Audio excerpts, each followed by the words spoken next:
है आपके अपने YouTube चैनल आतरी एकेडमी पर। आज के इस वीडियो में हम कक्षा 7वीं का 7वां अध्याय है त्रिभुजों की सर्वांग समता के बारे में पढ़ेंगे। और त्रिभुजों की सर्वांग समता के साथ साथ आज के जो हमारे मुख्य तथ्य होंगे वो है, सबसे पहले हम पढ़ेंगे सर्वांग समता क्या होती है, फिर रेखाखंडों की सर्वांग समता, उसके बाद दो कोणों की सर्वांग समता और इसके बाद त्रिभुजों की सर्वांग समता, जो कि आज का हमारा जो मेन कॉन्सेप्ट है, मेन इंपॉर्टेंट जिसको तथ्य बोलेंगे वो है त्रिभुजों की सर्वांग समता। तो सबसे पहले तो हम करेंगे कि सर्वांग सम क्या होता है।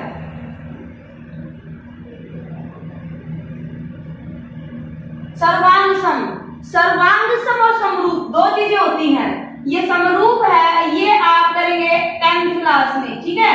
लेकिन आपको ध्यान में क्या रखना है, सर्वांग सम क्या होता है, प्रतिलिपि, दो चीजों की प्रतिलिपि जो होती है आप उसको सर्वांग सम बोलोगे। अब आएगा दिमाग में कि प्रतिलिपि क्या होती है, हूबहू चीज, कोई भी एक चीज है उसकी बिल्कुल वैसी की वैसी दूसरी चीज हो तो वो दोनों क्या होंगी, सर्वांग सम। आप एक बार उदाहरण लीजिए, किसी भी एक ही कंपनी की दो ब्लेड ले लीजिए, या जैसे एक ही कंपनी के दो बिस्किट उठा लीजिए जो सेम ही एक ही साचे में बने हुए हो। जैसे आप ओरियो के बिस्किट लीजिए, एक बिस्कुट के ऊपर दूसरे वाला बिस्किट रखेंगे तो उसको क्या कर लेगा, वो पूरे अच्छे तरीके से ढक लेगा, ठीक है। एक कोई भी चीज है उसको ऊपर उसकी दूसरी चीज रखें और वो उसको पूरी तरह से ढक ले तो वो क्या हो जाएगा, सर्वांग सम। ढकले का मतलब क्या हो जाएगा, यहाँ से उनका माप, उनका यानी कि आप माप या अमाप बोल सकते हैं, ठीक है। उनका माप और आकार दो चीजें होती हैं और ये दोनों ही क्या हो, सेम हो, एक जैसी हो। कोई भी दो चीजें लो, आप कोई भी दो ऑब्जेक्ट उठाइए, वो उनके आकार में और अमाप में बिल्कुल एक जैसी हो और एक के ऊपर दूसरी को रख दे तो वो क्या हो जाए, एक दूसरी को पूरी तरीके से ढक ले और जब उसको देखे तो एक के जैसी ही हूबहू दूसरी दिखे तो वो क्या हो जाएंगी, दोनों ही चीजें सर्वांग सम हो जाएंगी। जैसे कि मैंने अभी बताया है, कोई और उदाहरण ले लीजिए आप। यहाँ से ये आती है आपके पास नोट पैड आता है, जैसे कोई भी अगर नोटबुक ले लीजिए, उसके दो पेज फाड़िए, ठीक है। एक पेज के ऊपर दूसरा पेज रखोगे तो क्या करेगा, उसको अच्छी तरह से क्या कर लेगा, ढक लेगा। एक ही कंपनी की दो बुक उठाइए, उन एक बुक के ऊपर, जैसे आपकी 7वीं क्लास की दो मैथ की बुक उठा लीजिए आप, एक मैथ की बुक के ऊपर दूसरी बुक रख दोगे तो वो क्या हो जाएंगे, एक दूसरे को ढक लेगी तो वो क्या बन गई, यहाँ से सर्वांग सम। अब जैसे ये हाथ है मेरा, मैंने इसके ऊपर अपना ही दूसरा हाथ रखा तो ये बिल्कुल क्या कर रहा है, एक दूसरे को ढक रहा है, यहाँ से आपको पता नहीं लग रहा, ठीक है ना, कहीं से कोई छोटा नहीं कोई बड़ा नहीं। एक ही पुरुष या लगा लीजिए एक ही आदमी के जो हाथ है, जो एक को ऊपर दूसरी रखे और वो अच्छे तरीके से ढक ले तो वो दोनों हाथ ही क्या हो गए, ये एक दूसरे के क्या है, सर्वांग सम है, ठीक है। तो कोई भी दो चीजें जो देखने में बिल्कुल माप में भी, देखने में मतलब माप में भी बराबर हो और आकार में भी बराबर हो, वो क्या होती हैं, सर्वांग सम होती हैं। अब हम सर्वांग सम का एक चिन्ह होता है, सर्वांग सम चीजों को कैसे लिखते हैं, तो ये होता है ऐसे और इस तरह से दो लगाएंगे, ये आ गया सर्वांग सम का चिन्ह। फिर से देखिए एक बार, ऐसे करेंगे आप, इसके नीचे दो लाइनें, ये क्या आ गई, सर्वांग सम, ठीक है, ये चिन्ह है सर्वांग सम का। और कोई भी दो चीजें जो सर्वांग सम है, सर्वांग सम होने का जो गुण है उसको हम बोलते हैं सर्वांग समता। दो ऑब्जेक्ट लीजिए, दो चीजें, वो जिस गुण, जो भी गुण है उनका कि वो दोनों सर्वांग सम है, उनके सर्वांग सम होने के गुण को हम क्या बोलेंगे, सर्वांग समता बोलेंगे, ठीक है। अब हम शुरू करते हैं रेखाखंडों की सर्वांग समता। अब जैसे मैंने क्या लिया, एक ये रेखाखंड लिया, ये ले लिया मैंने ए और बी, और दूसरा रेखाखंड लिया, ये ले लिया पी क्यू। मैंने ए बी रेखाखंड का को लेके इसका क्या कर दी, कटिंग करी और मैंने इसके ऊपर रख दिया और वो बिल्कुल हूबहू हो। इसका मतलब क्या हो गया, जो इस रेखाखंड की लंबाई है वो इस रेखाखंड की लंबाई के अगर बराबर होगी तो वो इस एक के ऊपर दूसरा रखेंगे तो क्या हो जाएगा, उसको एक दूसरे को ढक लेगा तो वो क्या हो जाएंगी, सर्वांग सम हो जाएंगी। कहने का मतलब क्या हुआ, दो रेखाखंड सर्वांग सम कब होंगे, जब उनकी लंबाई बराबर होगी। दो बराबर लंबाई वाले रेखाखंड हैं उनको हम क्या बोलेंगे, सर्वांग सम। अगर मैंने मान लीजिए इसकी लंबाई है वो ले ली 5 सेंटीमीटर और इसकी मैंने ले ली 6 सेंटीमीटर, तो मैं इसके ऊपर इसको उठा के रखूंगी तो ये 1 सेंटीमीटर क्या बनेगा, यहाँ से 1 सेंटीमीटर क्या हो जाएगा बड़ा। ये P को मैंने इसके ऊपर रख दिया A के ऊपर, और यहाँ पे जो Q आएगा वो B से आगे जाके आएगा 1 सेंटीमीटर, तो वो उसको हूबहू ढकने की बजाय उससे क्या हो गया, बड़ा हो गया। तो हम कहेंगे ये दोनों ही रेखाखंड सर्वांग सम नहीं है। और अगर ये सर्वांग सम हुए तो क्या हो जाएगा, ये P जो A के ऊपर आ जाएगा और ये Q है ये B पे आ जाएगा। तो कब आएगा, जब इनकी लेंथ या इनकी लंबाई है वो क्या होगी, बराबर, तो दो रेखाखंड हो जाएंगे सर्वांग सम। तो इसका मेन जो आपके पास तथ्य निकल गया वो ये आया कि दो रेखाखंड सर्वांग सम होंगे जब उनकी लंबाई क्या होगी, बराबर होगी। ठीक है, लंबाई बराबर होते ही दोनों ही रेखाखंड क्या बन जाएंगे, सर्वांग सम। अब हम करेंगे कोणों की सर्वांग समता। ठीक है, अब देखिए मैंने पहले कोण जो आपके पास ABC, इसको आप क्या लिखोगे, कोण ABC। जिस बिंदु पर कोण होता है उसको हम क्या लिखते हैं, बीच में लिखते हैं। कोण ABC का x बनाया मैंने, ठीक है, कोण ABC का x बना दिया। फिर मैंने क्या लिया, कोण PQR बनाया, और उसके बाद मैंने कोण है LMN, ये तीनों के x बना दिए यहाँ से। ठीक है, तो यहाँ से तीनों कोण बनाए। इन तीनों कोणों में अब हम देखेंगे कि कौन सा कोण एक दूसरे के सर्वांग सम है, या तीनों ये क्या है, ये सर्वांग सम है या नहीं। हम कैसे पता लगाएंगे, देखो सर्वांग समता का नियम क्या कहता है कि कोई भी दो चीजें जिनको आप समरूप सर्वांग सम दिखाना चाह रहे हो वो क्या होंगी, एक दूसरे को ढक लेंगी। अब दो कोण हैं वो एक दूसरे को ढक लें, वो कब ढकेंगे, जब उनका क्या होगा, माप होगा, जो मेजरमेंट है वो क्या हो, बराबर हो। अगर एक कोण मैंने बना दिया 90 डिग्री का और एक बना दिया मैंने 20 डिग्री का, अब देखिए आप, मैंने जैसे ये ले लिया, ये मैंने 90 डिग्री का कोण बना दिया यहाँ पे XYZ, ठीक है, और एक कोण ऐसे बना दिया, ये ले लिया मैंने LMN मान लीजिए। अब मैं इस कोण को उठा के इस पे रखूंगी तो क्या होगा, ये यहाँ पे N आ जाएगा, यहाँ पे M आ जाएगा, लेकिन आपके पास L है वो कहाँ आएगा, यहाँ पे। ठीक है, ये रेखाखंड मान लीजिए इसकी लंबाई भी बराबर है तो ये रेखाखंड इसके ऊपर आ जाएगा। ठीक है, लेकिन ये तो है 90 डिग्री का, तो ये तो जाके 90 डिग्री के ऊपर यहाँ सीधी रेखा बनेगी, और इसके अंदर ये मान लीजिए आप कितने डिग्री का है, 30 डिग्री का, तो ये माप कितने का हो जाएगा, 30 डिग्री का ही हो जाएगा। तो ये यहाँ इसके ऊपर आने की बजाय कहाँ निकल जाएगा, ये कोण ऐसे निकलेगा। तो क्या आप इनको सर्वांग सम कह दोगे, बिल्कुल भी नहीं। तो दो कोण सर्वांग सम होंगे तब उनका क्या हो, माप हो वो क्या हो, समान हो।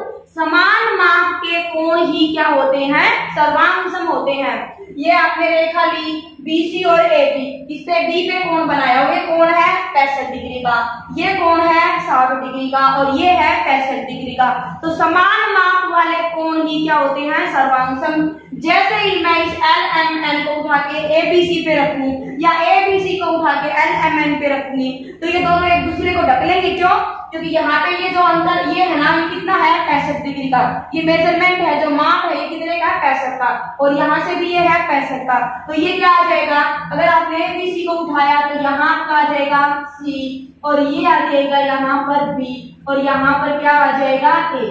ठीक है, और ये माप कितने का आपके पास, ये भी 65 का है और ये भी कितने का है, 65 का। इसको उठा के रखेंगे तो क्या आ जाएगा, जो कोण ABC है वो कोण LMN को ढक लेगा, तो ये क्या आ जाएगा, सर्वांग सम। लेकिन अगर मैंने PQR को उठा के इस पे रख दिया LMN पे तो क्या होगा, ये है 60 डिग्री का, तो ये 60 डिग्री का है, तो ये कहां से निकल जाएगा आपके पास, ये है 65 का, तो क्या वो आ जाएगा M के ऊपर, R आ जाएगा M के ऊपर। लेकिन ये P कहाँ आएगा, P इसके यहाँ निकलेगा, यानी ये क्या आ जाएगा, यहाँ से P, ये 5 डिग्री का क्या रह जाएगा, अंदर रह जाएगा।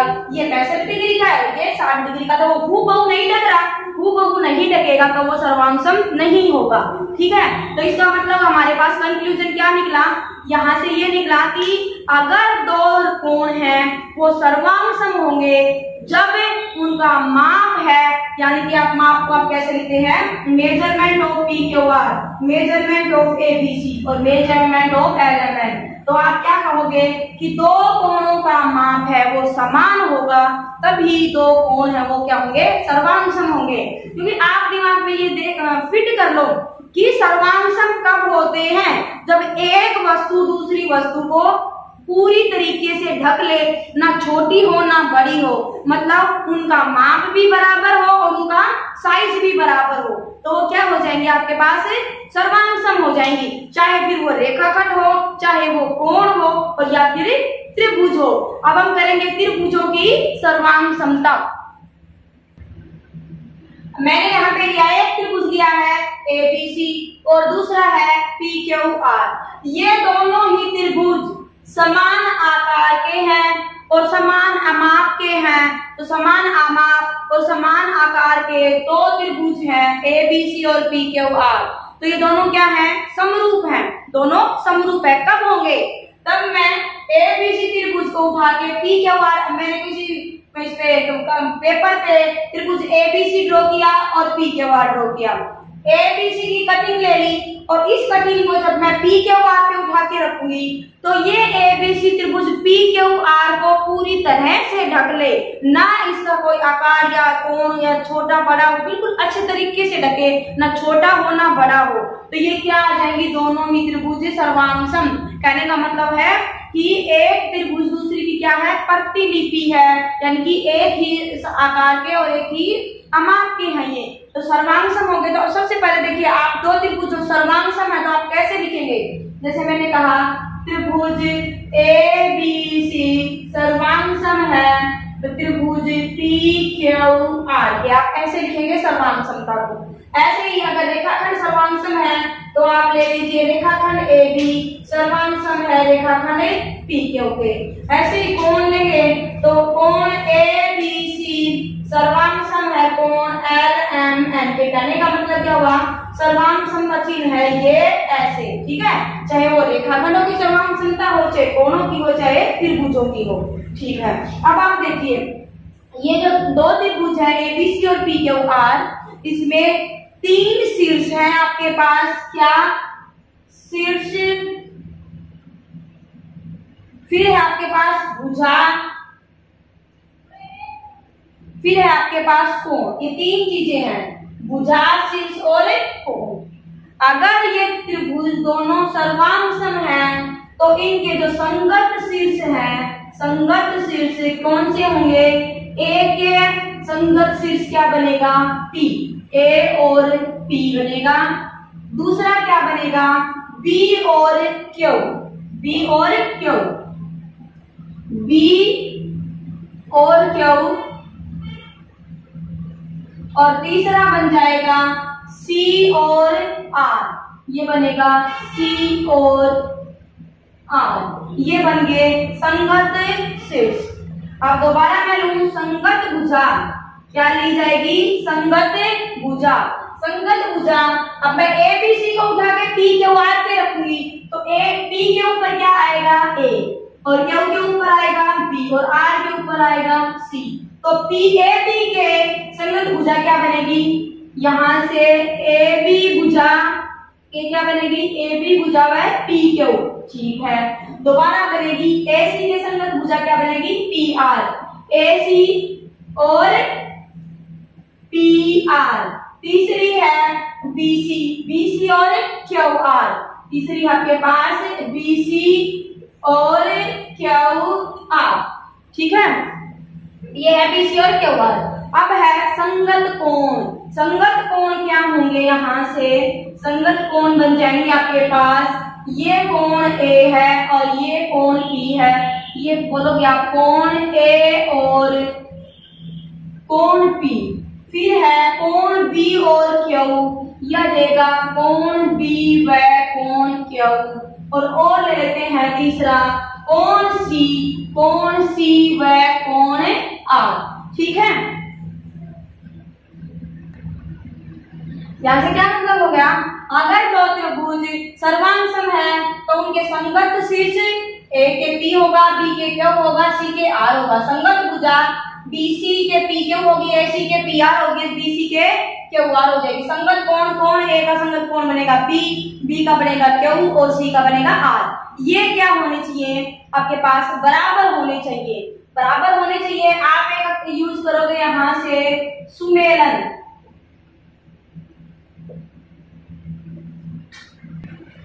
ये हो जाएगा सुमेलन। क्या होता है, कोरस्पोंडेंस। क्या होता है, कोरस्पोंडेंस। ये क्या हुआ सुमेलन, देखो A है वो किसके सुमेलन है, ये है P के। यहां से B है ये किसके सुमेलन है, Q के। और यहां से जो C है वो किसके सुमेलन है, R के। मतलब क्या हुआ, A के ऊपर जब ये एक दूसरे को ढकेंगे तो A के ऊपर क्या आ जाएगा P, Q के ऊपर आ जाएगा B और R के ऊपर आ जाएगा C। इस तरह से आप इनको क्या बोलोगे, सुमेलन, कोरस्पोंडिंग पार्ट। ऐसे ही P Q के कोरस्पोंडेंस या सुमेलन में क्या भुजा बनेगी, भुजा P Q के सुमेलन में आएगी भुजा AB। भुजा में P R के सुमेलन में भुजा क्या बनेगी, AC। और भुजा जो QR है उसके सुमेलन में क्या बनेगी, BC।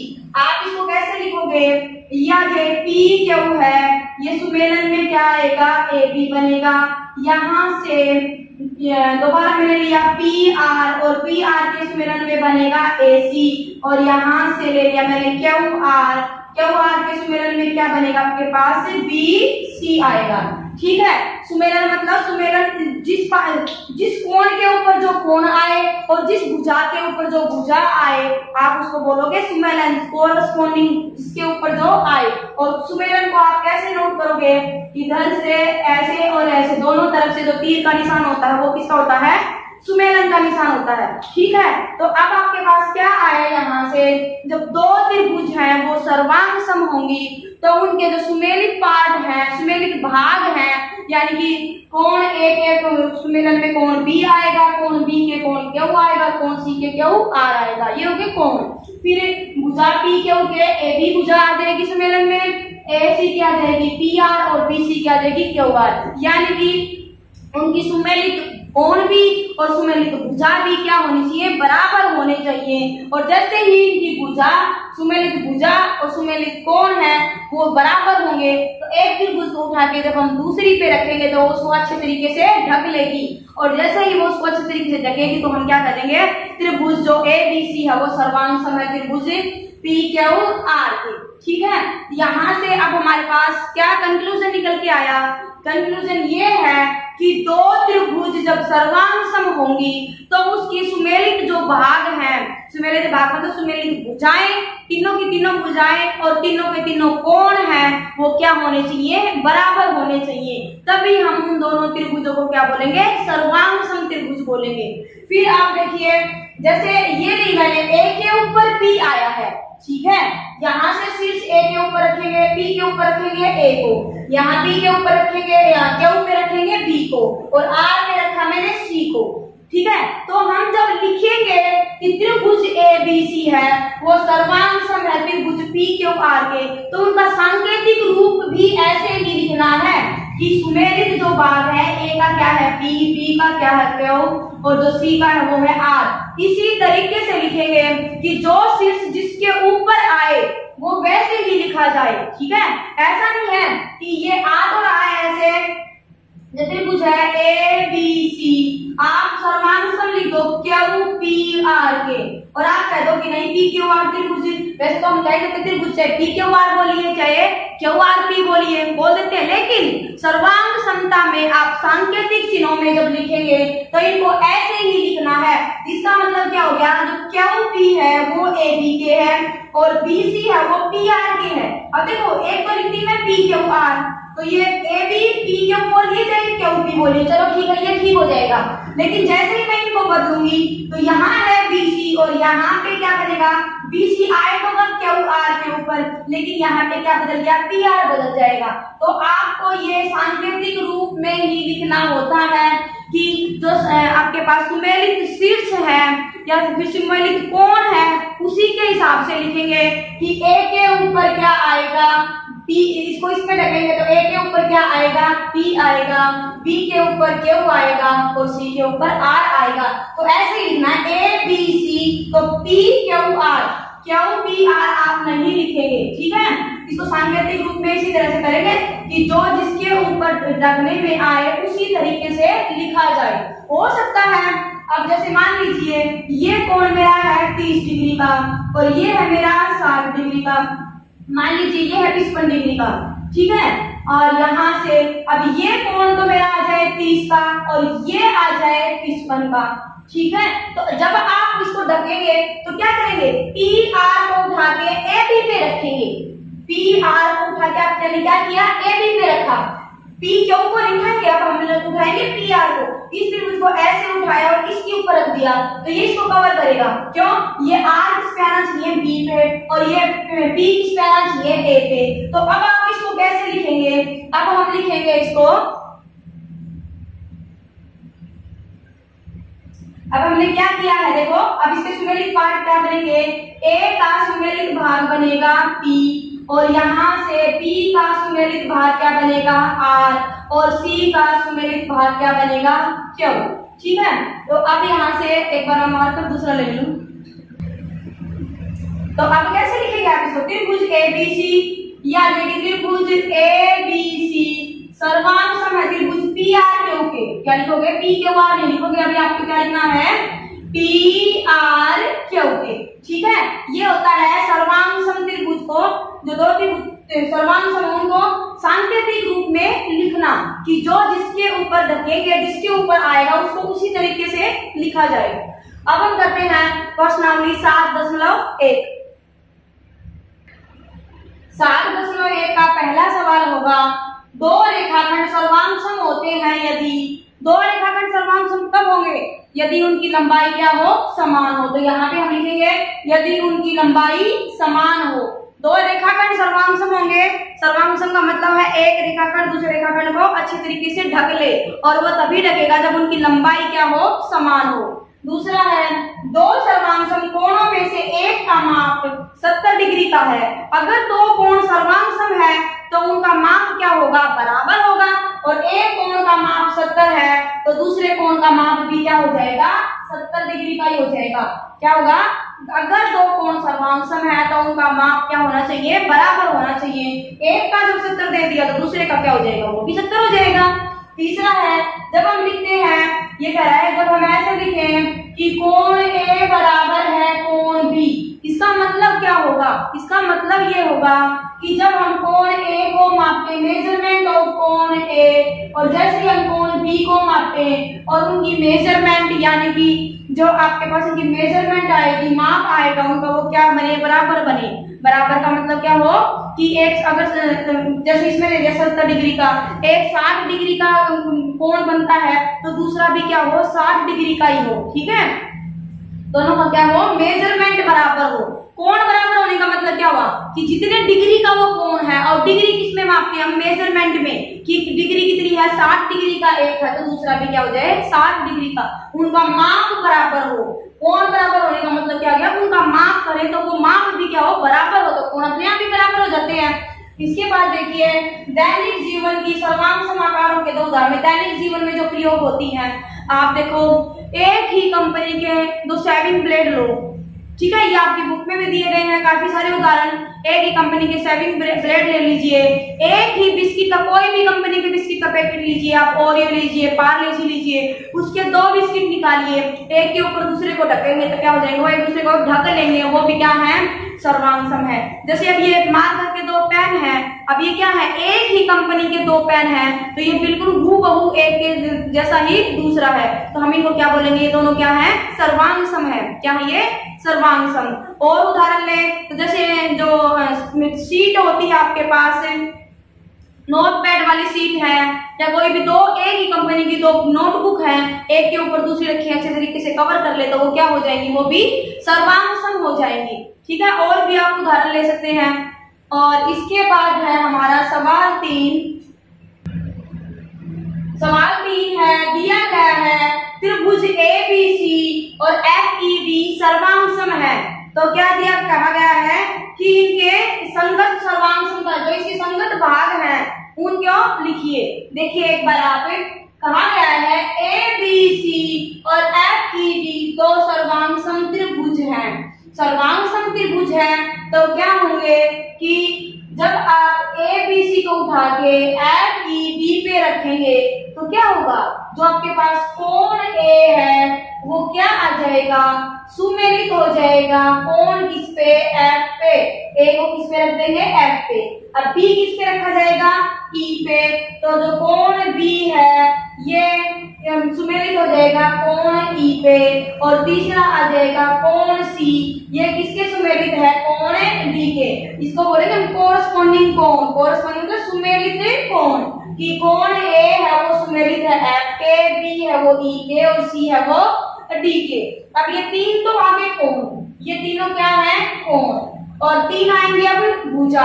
त्रिभुज के कितने अव्यय होते हैं, 6। 3 कोण 3 भुजा, वो तीनों क्या होनी चाहिए, एक दूसरे के सुमेलित होनी चाहिए। कोरस्पॉन्डेंस क्या होनी चाहिए, बराबर होनी चाहिए।